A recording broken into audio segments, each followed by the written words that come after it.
저희 집 둘째 아이에 대해서 잘 아십니다, 여러분. 네, 기훈이 둘째가 가장 많이 하는 말이 한 가지가 있습니다. 아침에 하고 학교 갔다 와서 하고 그리고 저녁에 자기 전에 하는 말.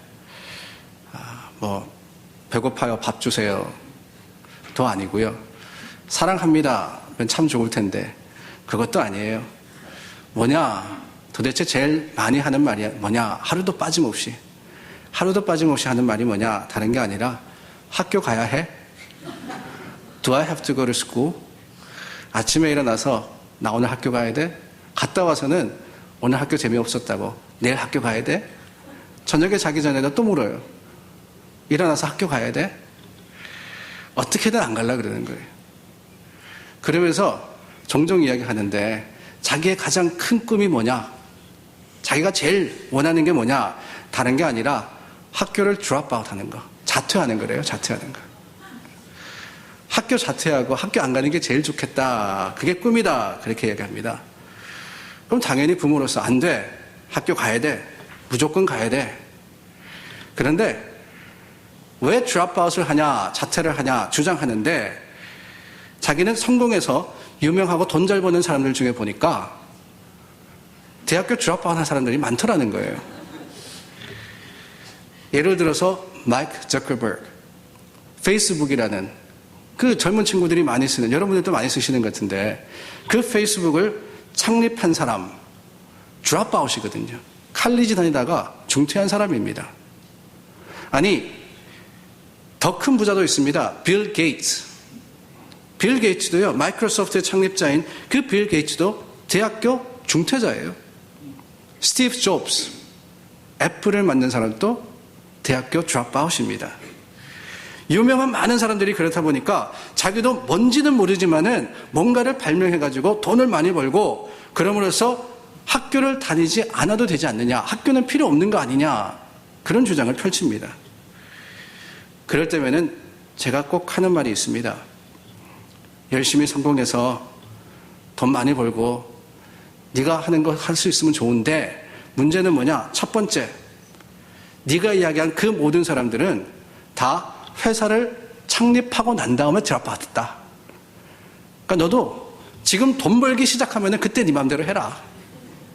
그리고 두 번째, 저커버그나 빌 게이츠나 다 드롭아웃 했는데 하버드 다니다가 중퇴한 사람들이다. 그러니까 너도 하버드 가면은 얼마든지 중퇴를 하든 뭘 하든 상관없으니까 거기까지는 가고 난 다음에 그때 다시 이야기하자 라고 합니다. 그렇지 않으면은 지금은 학교 가가지고 영어 배우고 수학하고 열심히 공부해가지고 성적 잘 받아야지만 나중에 성공도 하는 거고, 네가 이런 사람들, 그런 사람들과 같이 성공하고 싶다 그러는데 그럴 수 있는 거 아니냐라고 이야기를 하는 거예요. 그렇습니다, 여러분. 기초라는 게 중요합니다. 우리는 성공한 사람들을 보면서 그 사람들을 부러워하지만은 거기까지 가기 위해서 얼마나 든든한 기초를 그들은 쌓아왔고 자신들이 하는 분야, 자신들의 전문적인 분야에 있어서 가지고 있는 지식이나 그 능력의 든든함이 반드시 있었다 하는 것을 기억하지 못하면은 우리는 그냥 뜬꿈을 꾸는 것과 마찬가지입니다. 나도 성공해야지, 나도 잘해봐야지. 그게 다가 아니더라는 거예요. 공부도 그렇고 삶의 많은 것도 그렇습니다. 기초가 중요한 거예요, 기초가. 그 기초를 바르게 세우고 또한 우리가 든든하게 설 때 세상에 어떤 변화나 어떤 흔들림이 있다 할지라도 여전히 우리는 굳게 설 수 있으며 우리에게 주어진 삶의 형편 가운데서 최선을, 최고를, 그럼으로써 성공을 할 수 있는 거 아니겠습니까? 사실 세상은 혼란과 사고로서 흔들흔들합니다. 불과 지난주에 여러분 뉴스 들으셨잖아요. 이란과의 전쟁이 거의 일어날 뻔했어요. 전쟁 발발 2시간 전에 트럼프 대통령이 콜오프했다 그러더라고요. 2시간 전에. 어디 그뿐입니까? 중동 지역, 아시아 지역, 중국과 북한, 김정은의 핵개발. 세상은요 흔들흔들합니다. 불확실합니다. 아무리 좋은 집을 우리가 짓는다 하고 아무리 내가 잘났다, 잘한다라고 생각할지라도 안전한 것은 없는 거예요. 돈도 마찬가지 아닙니까? 돈을 많이 벌었다고 안전하다고요? 어느 분은 그러시더라고요. 내 뱅크 어카운트 보면 마음이 든든하다고. 그런데 여러분, 도대체 얼마를 가져야지만 안전할 수 있겠습니까? 기억하시지 않습니까? 2008년입니다. 불과 10년 전이었어요. 불과 10년 전에 그 월스트리트에 모든 것들이 무너짐으로 인해 가지고 경제 위기가 오지 않았습니까? 그때 제가 아는 청년 중에요. 정말 돈 잘 버는 이 파이낸셜 필드에서 인베스트먼트 뱅커로서 돈 잘 버는 친구가 있었어요. 보너스만 하더라도 몇십만 불입니다. 근데 그걸 받아다가 한참 스탁 마켓이 잘 나갔으니까 주식을 사들이고 그럼으로써 투자를 했는데 하루아침에 이 파이낸셜 크라이시스가 오니까 아무 소용이 없어진 거예요. 나름대로는 성공했다 그랬습니다. 나름대로는 자신이 뛰어나다고 생각을 했습니다. 그런데요, 한순간에 그 모든 것들이 흔들리고 무너지는데 붙잡을 수 없는 거예요. 세상은 그렇습니다. 내가 터전 위에 굳게 집을 짓는다 할지라도 그 기초가 든든하지 않으며 또한 그 기초가 바르지 않는다면은 세상 속에서 내가 반석으로서 굳게 쌓았다, 이게 중요한 게 아니고 정말 내 속에 믿음과 소망과 하나님을 사랑하는 그 은혜 가운데 올바른 반석에 우리가 서지 않으면은 우리는 넘어지고 쓰러질 수밖에 없는 겁니다. 불안한 세상을 살아가는 우리들, 언제 어떻게 될지 모르지만은 감사한 것은요, 우리 그리스도인들은 불안해하거나 두려워하지 않는다는 거예요. 왜 그렇습니까? 다른 게 아니죠. 세상은 흔들린다 할지라도 우리 주님은 흔들리지 않으시는 분이시기 때문이 아닙니까? 세상이 아무리 변화한다 할지라도 하나님은 변함이 없는 사랑의 주님이시며 그 하나님이 우리를 붙드신다면은 세상 속에 어떤 형편과 사정이 달라진다 할지라도 우리는 여전히 하나님 안에서 위로받고 하나님 안에서 하나님의 주시는 힘과 능력으로서 승리할 수 있는 겁니다. 그래서 중요한 것은 믿음의 기초예요. 믿음의 기초. 우리가 어디 서 있느냐? 세상 속에 서는 것이 아니라 믿음 안에 설 때 하나님께서 우리 능력이 되어주시고 힘이 되어주십니다. 그 대표적인 사람이 다윗입니다. 다윗의 삶을 우리가 기억하지 않습니까? 얼마나 많은 대적들의 시험이 있었습니까? 원수들이 그를 넘어뜨리려고 했습니까? 아니, 스스로의 유혹, 그 속에 있었던 죄의 흔적으로 인하여서 넘어진 적도 있습니다. 전장터에서부터 시작해서 전장터의 삶을 살았던 것이 다윗이었습니다. 그러나 여러분, 그 다윗의 삶을 보면은요, 믿음 가운데 그가 어디 있든지 간에 여전히 하나님을 찬송할 수 있는 삶을 살았고 여전히 하나님을 구하고 주님 안에서 위로받을 수 있었는데 그것은 다른 것이 아닌 거예요. 나의 반석 되신 하나님, 그 하나님을 믿었기 때문에, 하나님을 알고 하나님을 구했기 때문에 다윗은 굳게 설 수 있었습니다. 시편 144편 1절과 2절 말씀입니다. 나의 반석이신 여호와를 찬송하리로다. 그가 내 손을 가르쳐 싸우게 하시며 손가락을 가르쳐 전쟁하게 하시는도다. 여호와는 나의 사랑이시여 나의 요새이시여 나의 산성이시여 나를 건지시는 이시여 나의 방패이시니 내가 그에게 피하였고 그가 내 백성을 내게 복종하게 하셨나이다. 전쟁이 없었다는 게 아니에요. 여전히 전쟁해야 했습니다. 때로는 피하기도 했습니다. 그러나 어디를 가든지 하나님이 나의 반석이 되실 때 다윗의 입술에 찬송이 그치지 않았다 하는 것을 우리는 기억해야 합니다. 오늘 말씀도 마찬가지죠. 1절 말씀에 오라 우리가 여호와께 노래하며 우리의 구원의 반석을 향하여 즐거이 외치자 그랬어요. 우리의 구원의 반석을 향하여 즐거이 외치자. 다윗만이 아니라 시편의 여러 수많은 시들을 가만히 보면은 하나님은 나의 반석이시며 나의 요새이시고 산성이시라는 고백이 거듭거듭 나옵니다. 왜요? 하나님의 사람들이 경험한 만난 하나님은 언제나 변함이 없으신 믿음의 사람을 지켜주시는 반석이신 하나님이시기 때문에 그래요. 반석이신 하나님. 나를 잘 나가게 하시고 성공하게 하시는 그런 하나님이 아니라 삶은 바뀌고 내 형편은 달라진다 할지라도 여전히 변함없이 사랑하시는 그 하나님. 그 하나님을 내가 만났을 때 하나님은 반석이십니다 라고 고백할 수밖에 없는 겁니다. 그렇다면 여러분, 하나님은 어떤 반석입니까? 이 말씀들을 가만히 보면은요, 하나님은 Rock of Salvation, 구원의 반석이다 그랬어요. Salvation, 구원의 반석이다. 로마서 10장 13절 말씀에 누구든지 주의 이름을 부르는 자는 구원을 받으리라 그랬습니다. 다윗도 마찬가지고 하나님의 사람들은요, 주님의 이름을 불렀던 사람들 아닙니까?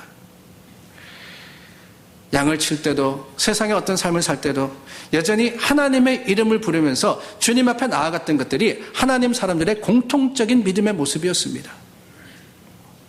주님 앞에 나와서 하나님의 이름으로서 행할 때 주님께서 능력을 주시고 하나님께서 구해 주시는 거예요.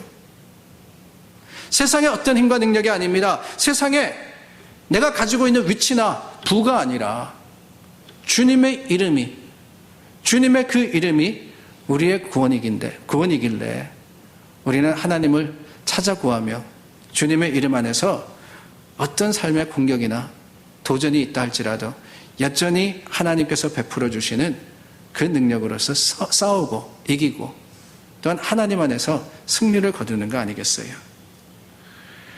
다윗은 블레셋의 골리앗이 하나님의 이름을 모욕하는 것을 듣고는 가만히 있지 않았습니다. 자신의 형들과 이스라엘 백성들이 다 두려워 떨 때 이 다윗이요 골리앗을 향해서 뭐라 그럽니까? 사무엘상 17장입니다. 다윗이 블레셋 사람에게 이르되 너는 칼과 창과 단창으로 내게 나아오거니와 나는 만군의 여호와의 이름 곧 내가 모욕하는 이스라엘 군대 하나님의 이름으로 내게 나아가노라.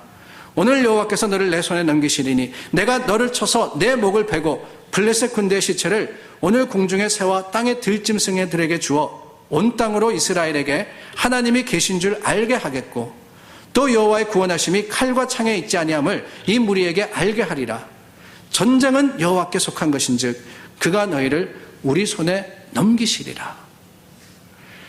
만군의 여호와 이름으로 나아가노니 주님의 이름을 불러서 나아갔던 것이 다윗이었습니다. 그럴 때 뭐라고 고백합니까? 여호와의 구원하심이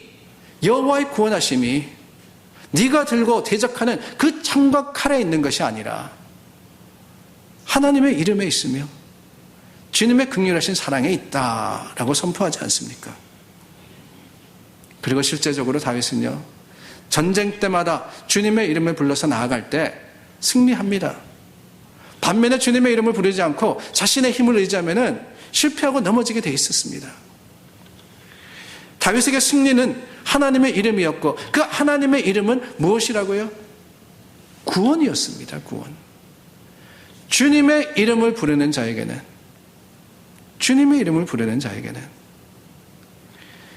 그렇습니다. 여러분, 우리 믿음의 반석인 하나님은요 구원의 하나님이십니다. 물론 우리의 영생의 구원이 되시는 하나님이시기도 하지만 뿐만이 아니라 우리 삶의 우리 형편 가운데 있는 모든 아픔과 어려움들, 그 눈물과 고통을 하나님은 아시기 때문에 우리를 구원해 주시고 깊은 구덩이 속에 있는 저와 여러분들을 찾아오시고 우리가 손 내밀어 주님의 손을 붙잡을 때 그 손을 당기셔서 웅덩이에서 나오게 하실 분대로 하나님의 이름을 찬송하게 하시는 긍휼하신 하나님, 좋으신 하나님이신 겁니다. 뿐만 아니라 여러분, 시편의 기자들은요, 하나님은 또한 피할 바위시다, 산성이시다 고백하십니다. 저희가 시편 95편을 읽었는데요, 시편 94편 바로 그 앞에 22절 말씀에 보면 이렇게 고백을 합니다. 여호와는 나의 요새시요 나의 하나님은 내가 피할 반석이시라. 반석인데 어떤 반석이냐? 내가 피할 반석이라는 거예요. 시편 18편은 고백합니다. 여호와는 나의 반석이시요 나의 요새시요 나의 건지시는 이시요 나의 하나님이시요 내가 그 안에 피할 나의 바위시요 나의 방패시요 나의 구원의 뿌리시요 나의 산성이시로다. 하나님은 요새와 또한 산성이 되신다 그랬습니다. 피할 바위. 이스라엘과 다윗이 얼마나 많은 전쟁을 치렀습니까? 성경을 보면은요, 참 주위 많은 나라들과 다툼과 갈등이 있었을 뿐더러 큰 나라들은 시시때때로 이스라엘을 노려서 침략했습니다. 그 다윗이 경험한 아픔과 어려움들, 전쟁들 다시 한번 생각해 보시기를 바랍니다. 많은 전쟁을 치렀는데요. 그 중에 대표적인 대적이 누구였습니까? 블레셋이었습니다. 그 블레셋의 장군 골리앗과의 싸움으로 인해서 다윗이 하나님 앞에서의 삶을 살기 시작하는데 일평생 동안 이 블레셋과 얼마나 많은 전쟁을 치렀는지 모릅니다. 그 이야기가 자세하게 어디에 나오느냐? 사무엘 상하에 기록이 되어 있습니다. 사무엘의 사역을 통해서 이스라엘의 초대 왕이었던 사울과 다윗의 이야기를 기록한 것이 사무엘 상하인데요. 그 이야기의 중심은 다윗입니다. 근데 사무엘 하 마지막 장이 24장인데요. 21장이 다윗의 행했던 일과 업적을 결론적으로 기록을 합니다. 21장까지가 어떤 이야기들이냐? 전쟁의 이야기들이라는 거예요. 특별히 블레셋과의 전쟁 이야기가 계속해서 사무엘 상하에 기록이 되어 있습니다. 근데 그 21장 말씀에 보면은요, 이미 골리앗은 싸워서 이겼습니다. 그리고 난 다음에 사울과의 관계 속에서 도망 다니기도 했고, 또한 하나님께서 사울이 죽고 난 다음에 이 다윗을 헤브론에서 세우셔서 이스라엘의 왕이 되기도 하지 않으셨습니까? 근데 그럼에도 불구하고 계속해서 전쟁이 이어졌는데 마침내 사무엘 하 21장에 가서 블레셋과의 전쟁이 끝이 납니다. 어떻게 끝이 나느냐? 가드 사람 골리앗으로 시작된 그 전쟁이 골리앗의 아우였던 나흐미와의 싸움과 그리고 네 사람의 가드의 거인들, 그 장군들을 물리치는 이야기로 끝이 납니다. 그리고 난 다음에 이 모든 전쟁을 마친 다윗이 하나님께 감사하며 고백하여서 찬송을 부르는데 그 찬송이 사무엘 하 22장입니다. 사무엘 하 22장의 말씀을 보면은요, 시편의 말씀과 비슷해요. 1절부터 4절까지 제가 읽겠습니다. 여호와께서 다윗을 모든 원수의 손과 사울의 손에서 구원하신 그날에 다윗이 이 노래의 말씀으로 여호와께 아뢰어 이르되 여호와는 나의 반석이시요 나의 요새시요 나를 위하여 나를 건지시는 이시요 내가 피할 나의 반석의 하나님이시요 나의 방패시요 나의 구원의 뿌리시요 나의 높은 망대시요 그에게 피할 나의 피난처시요 나의 구원자시라. 나를 폭력에서 구원하셨도다. 내가 찬송받으실 여호와께 아뢰리니 내 원수들에게서 구원을 받으리로다. 다윗이요, 블레셋의 거인들과 싸워서 이겼습니다. 어떻게 그것이 가능했습니까? 소년 다윗이 블레셋의 장수, 그 골리앗을 싸워서 이기는데 이 골리앗이 키가 6규빗 한 뼘이라 그랬어요. 여러분, 6규빗 한 뼘이 얼마나 큰지 상상해 가십니까? 우리는 사실 규빗 안 쓰니까 잘 몰라요. 근데 영어 성경에 보면은 골리앗의 키를 어떻게 표현했느냐? He was 9 feet tall 이렇게 돼 있어요. 9 feet tall. 키가 9 feet. 여러분, 9 feet이면은 보통 NBA 농구 선수 제일 키 큰 선수가요 7 feet 조금 넘어요. 그 NBA 농구 선수의 가장 큰 키보다 50cm, 적어도 50cm가 더 크다는 거예요. 이 대단한 장수 골리앗, 아니 골리앗만큼 컸던 그들의 아우 가드의 장수들을 싸워 이겼던 것은 다른 방법이 아니었습니다. 하나님께서 건져주시니까, 하나님께서 힘이 되어주시니까 하나님께서 전쟁 가운데 피할 것이 되어주시고 하나님께서 새 힘을 얻는 것이 되어주시고 하나님께서 능력이 되어주시니까 가능했던 것이지, 다윗의 어떤 힘이나 어떤 자격이 이 일을 가능했던 게 아닙니다. 전쟁은 있으나 그 전쟁 가운데 하나님이 함께해 주시면 우리는 승리할 수 있는 것이며, 또한 어렵고 힘들 때에는 하나님 안에서 보호를 받을 수 있는 거 아니겠어요? 우리 하나님은 그렇습니다. 반석이십니다. 그 반석이신 하나님은 우리가 붙들어야 됩니다. 주님의 반석 위에 서야 합니다. 그렇다면 어떻게 우리가 믿음의 소망을 가지고 하나님의 반석 되심을 경험할 수 있느냐? 그 첫 번째는요, 사무엘하 22장 7절입니다. 내가 환난 중에서 여호와께 아뢰며 나의 하나님께 아뢰었더니 그가 그의 성전에서 내 소리를 들으시며 나의 부르짖음이 그의 귀에 들렸도다 그랬어요. 하나님께 나오면 지키시고 내 힘으로 나아갈 때는 실패한다고 말씀드렸습니다. 하나님 앞에 나아간다는 게 뭐냐? 다른 게 아닙니다. 주님께 아뢰는 것, 주님께 아뢰는 것이 바로 능력이자 믿음의 반석 위에 서는 겁니다. 주님께 아뢰는다는 것은 우리가 쉽게 이야기하자면 기도하는 거예요. 기도하는 거. 어디서 기도합니까? 우리 있는 그곳에서 기도하는 거예요. 삶의 터전에서 내가 겪고 있는 형편 가운데서 하나님을 구하는 겁니다. 주님 앞에 나와서 하나님의 이름을 부를 때마다, 주님의 이름으로 간구할 때마다 하나님은 그 기도에 응답이 되어주시기 때문에 우리가 아뢰는 그것이 믿음의 굳건한 반석으로서 변화되어 가는 거예요. 예수님께서 요한복음 14장 14절에 말씀하시지 않습니까? 내 이름으로 무엇이든지 내게 구하면 내가 행하리라. 내 이름으로 구하면 내가 행하리라. 예수 그리스도의 이름으로 기도합니다. 그 기도가 우리의 삶의 모습 가운데 흔들리지 않는 반석임을 기억하는 지혜로운 저와 여러분들이 되기를 바랍니다. 또한 여러분, 그 사무엘하 22장 24절 말씀서부터 보면은 또한 이런 고백을 합니다. 내가 또 그의 앞에 완전하여 스스로 지켜 죄악을 피하였더니 그러므로 여호와께서 내 의대로 그의 눈앞에서 내 깨끗한 대로 내게 갚으셨도다.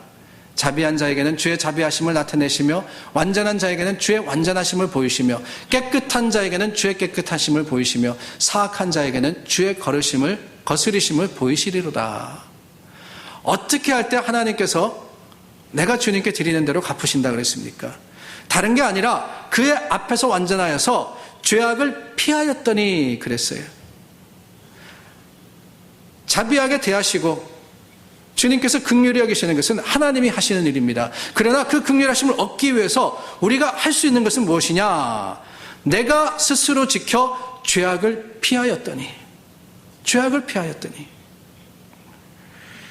여러분, 세상이 흔들리고 우리가 살아가는 세상이 불안전하며 불안하다라고 말씀을 했는데요. 가만히 생각해 보면 그 이유가 어디 있느냐? 다른 데 있는 게 아니라 내 죄 안에 있더라고요. 내가 세상의 유혹을 받아가지고 하나님의 말씀으로부터 멀어졌을 때, 그때 우리 삶이 흔들리기 시작하는 거예요. 내가 하나님을 붙들고 있지 않고 어느 순간에 우리 시선이 세상을 향하고 있고 주님 붙들었던 그 손의 힘이 약해졌을 때, 그때 넘어지는 겁니다. 여러분, 그 놀이공원 가면은요, 그 디스코 팡팡이라는 거 기억나시는지 모르겠어요. 놀이공원 가면은 이렇게 둥근 건데 거기 이렇게 둘러서 앉아가지고 있다 보면은 막 이게 기계가 요동치지 않습니까? 사람이 이렇게 붙들고 있으면은 그래도 견딜만한데 손을 놓치면 어떻게 돼요? 그냥 막 흔들리는 대로 그렇게 하다가 쓰러지고 넘어지는 거거든요. 붙들고 있을 때는 괜찮아요. 어느 순간에 놓치게 되면은 쓰러질 수밖에 없습니다. 문제는요, 사탄 마귀는 어떻게 해서든지 하나님의 사람들이 주님을 붙든 그 손에 힘이 약해지도록, 주님을 의지하는 발걸음이 하나님을 향하고 말씀을 향하는 것이 아니라 세상으로 돌아서도록 유혹하고 오늘도 도전한다는 거예요. 내가 멀어질 때 세상은 흔들리며 세상은 요동치는 겁니다. 그렇기 때문에 어떻게 되느냐? 나를 지켜서 죄악을 피하고 하나님 안에서 주님의 의로우심을 닮아서 주님의 긍휼하심으로 그 자비하심으로써 우리 자신을 지켜나갈 때 하나님은 굳건한 반석이 되어 주시는 겁니다. 뿐만 아니라 여러분, 사무엘하 22장 31절 말씀입니다. 하나님의 도는 완전하고 여호와의 말씀은 진실하니 그는 자기에게 피하는 모든 자에게 방패시로다.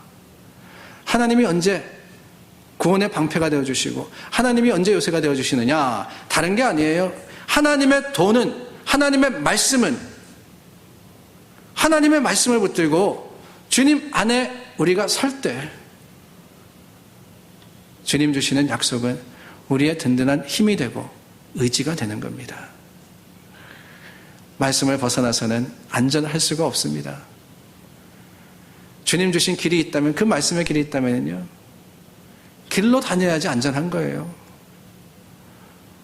근데 궁금하다고 뒷골목으로 다니고 엉뚱한 데로 나아가고 하다 보면은 실패할 수밖에 없지 않겠어요.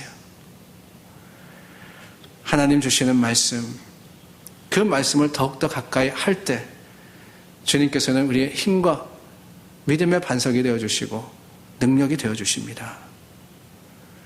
사랑하는 여러분, 하나님은 우리가 실패하기를 원하시는 하나님이 아니십니다. 우리를 지켜서 부르셨고 그 부르심 안에서 함께 하시겠다고 약속하신 하나님이시기에 오늘 우리는 다시 한번 주님 안에 내가 선 이곳이 어느 곳이냐 하는 것을 살피며 말씀과 또한 하나님이 주시는 위로와 그 능력 안에 굳게 설 수 있도록 다시 한번 하나님을 향하고 주님을 바라며 주님과 동행하는 믿음의 삶을 살기를 예수님의 이름으로 축원합니다. 기도하겠습니다.